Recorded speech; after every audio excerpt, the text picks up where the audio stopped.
নমস্কার বন্ধুরা, welcome to SD unique sports. Roy কিষানার গোলে কিন্তু ওড়িশা এফসির কাছে হেরে গেল Mohun Bagan super giant. League shield champion হওয়ার পর কিন্তু আজকে ম্যাচটা খুবই গুরুত্বপূর্ণ ম্যাচ ছিল এবং ওড়িশা তাদের ঘরের মাঠে আলাদাই একটা রেকর্ড তৈরি করে রেখেছে। সেই রেকর্ডকে ভাঙার সুযোগ ছিল কিন্তু মোহনবাগানের কাছে, কিন্তু মোহনবাগান পারল না। সেই জায়গায় কীরকম ম্যাচ হয়েছে অবশ্যই ম্যাচ নিয়ে কথা বলবো। এর সাথে বেশ কিছু ট্রান্সফার আপডেটের খবর বেরিয়ে আসছে, সেগুলো নিয়েও আমরা আলোচনা করব একটু এই ভিডিওতে। তার আগে একটাই রিকোয়েস্ট, ভিডিওটা শুরু থেকে শেষ পর্যন্ত দেখার অনুরোধ করলাম। আর ভিডিও ভালো লাগলে সকলে একটা করে লাইক করে দিও। আর যারা চ্যানেলে প্রথমবার এসেছো মনে করে চ্যানেলটাকে সাবস্ক্রাইব করে পাশের বেল আইকনটাকে অন করে রেখো, তাহলে তোমাদের প্রিয় দলের খেলার সমস্ত আপডেট তোমরা এখানে পেয়ে যাবে। তো চলো আর দেরি না করে ভিডিও শুরু করা যাক।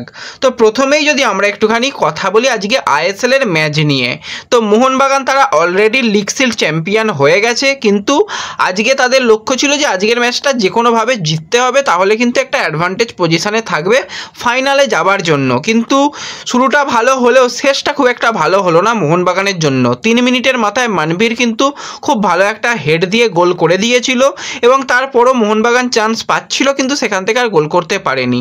কিন্তু খেলাটা পুরোপুরি ধরে নেওয়ার চেষ্টা করেছিল ওড়িশা। মোটামুটি 7-8 মিনিটের পর থেকেই প্রচণ্ড পরিমাণে তারা প্রেসার কুকারের মতন প্রেসার করতে থাকে এবং একাধিকবার কিন্তু কর্নার পায়। সেই জায়গা থেকেই কিন্তু কার্লোস ডেলগাডো 11 মিনিটের মাথায় গোল পরিশোধ করে এবং সমতায় ফিরিয়ে আনে দলকে। এবং ওড়িশা যেহেতু ঘরের মাঠে খেলছে, হোম অ্যাডভান্টেজ তো পাবেই, সেইভাবেই তারা ফুটবল খেলেছে। এবং সুযোগ সন্ধানী প্লেয়ার রয় কিষানা, সে কিন্তু 39 মিনিটের মাথায় দলের হয়ে দ্বিতীয় গোলটা করে এবং সেই গোলটাই কিন্তু জয়সূচক গোল হয়ে গেছে। এবং সেকেন্ড হাফে আমরা দুটো রেড কার্ড দেখেছি। একটা ওড়িশার প্লেয়ার কার্লোস ডেলগাডো, সে 74 মিনিটের মাথায় রেড কার্ড পেয়েছে এবং আরমান্দো সাদিকু, সেও কিন্তু রেড কার্ড পেয়েছে। এবং এই রয় কিষানাকে যত দেখি তত অবাক হয়ে যায়। মানে এই বয়সে এসেও এরকম ফিটনেস, সমান তালে সে দৌড়াতে পারে এবং গোলও করতে পারে। এই সিজনে কিন্তু খুবই সে ভালো ফুটবল খেলছে নিঃসন্দেহে বলা যায়, কারণ ওড়িশার হয়ে এই সিজনটা তার কাছে একদম নতুন করে ফিরে আসা সিজন ছিল। তো এখনও পর্যন্ত 37টা ম্যাচে 15টা গোল, 7টা মতন অ্যাসিস্ট করে ফেলেছে। তো খুবই ভালো সিজন যাচ্ছে এবং নেক্সট সিজনে যদি কলকাতার কোনো ক্লাবে রয় কিষানাকে দেখি তাহলে কিন্তু খুবই আনন্দ পাবো। আর আজকের ম্যাচের কিন্তু অনেকেই স্কোর লাইন কীরকম হতে পারে কমেন্ট করেছিলে, বেশ কয়েকজনের স্কোর লাইন মিলে গেছে, স্ক্রিনে দিয়ে দিলাম, তোমরা দেখতে পাচ্ছ। তো খুব ভালো ম্যাচ হয়েছে এবং মোহনবাগান দলের জন্য চাপ হয়ে গেল। পরের যেটা ম্যাচ মোহনবাগান তারা ঘরের মাঠে ওড়িশার সঙ্গে খেলবে, সেই ম্যাচটা তো মোহনবাগানকে জিততে হবে এবং গোল ব্যবধানে জিততে হবে, অন্তত 2 গোল প্লাসে জিততে হবে, কারণ 1 গোলে পিছিয়ে রইল। তো পরের ম্যাচটা খুবই হাড্ডাহাড্ডি ম্যাচ হবে এবং যুবভারতীতে যেহেতু ম্যাচ, তো মাঠ মোটামুটি ভর্তি থাকবে এবং সেই জায়গা থেকে মোহনবাগানকে অন্তত 2 গোলের ব্যবধানে ম্যাচটা জিততে হবে। তো এরপর যদি আমরা সরাসরি চলে আসি একটুখানি ট্রান্সফার নিউজের দিকে, তো প্রথমেই যে প্লেয়ারটাকে নিয়ে কথা বলবো, আমার খুবই প্লেয়ারটাকে ভালো লাগে।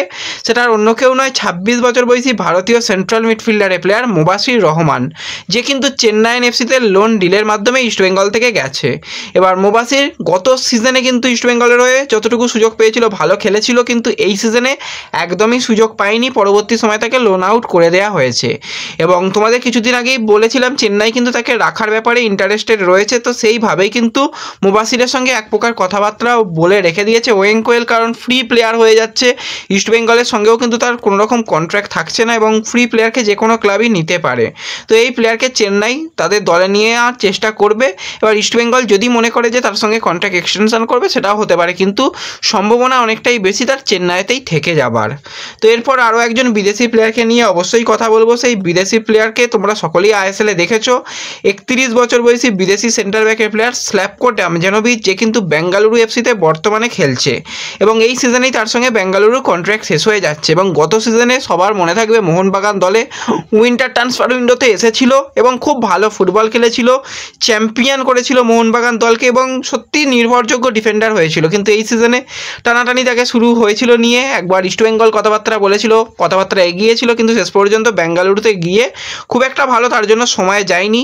প্রচণ্ড পরিমাণে তাকে ভুগতে হয়েছে বেঙ্গালুরুর ডিফেন্সে এবং সেই জায়গাতেই বেঙ্গালুরু কিন্তু চাইছে না এই প্লেয়ারের সঙ্গে কন্ট্রাক্ট এক্সটেনশন করতে। কিন্তু রীতিমতন আইএসএলের 2টো ক্লাব ইন্টারেস্টেড রয়েছে, তার মধ্যে শোনা যাচ্ছে পাঞ্জাব এফসি এই স্ল্যাভকো ডামজানোভিচকে দলে নেবার ব্যাপারে ইনকোয়ারি করেছে, যদি সব কিছু ঠিকঠাক থাকে তাহলে কিন্তু পাঞ্জাবে যাওয়ার সম্ভাবনা রয়েছে। সেই জায়গায় ডিমিট্রিয়াসের মতন একজন প্লেয়ার রয়েছে, ডিমিট্রিয়াস স্ট্যাটজিসিস, তার সাথে যদি স্ল্যাভকোকে তারা দলে নিতে পারে তাহলে খুবই ভালো, কিন্তু তাদের ডিফেন্স শক্তিশালী হয়ে যাবে আগামী বছর। তো আরও একটা ক্লাব চেষ্টা করেছে, তাদের এখনও নাম জানা যায়নি, পরবর্তী সময় নাম জানা গেলে অবশ্যই তোমাদের জানিয়ে দেব। তো এই ভিডিওতে এই কয়েকটাই ছোট্ট আলোচনা করার ছিল।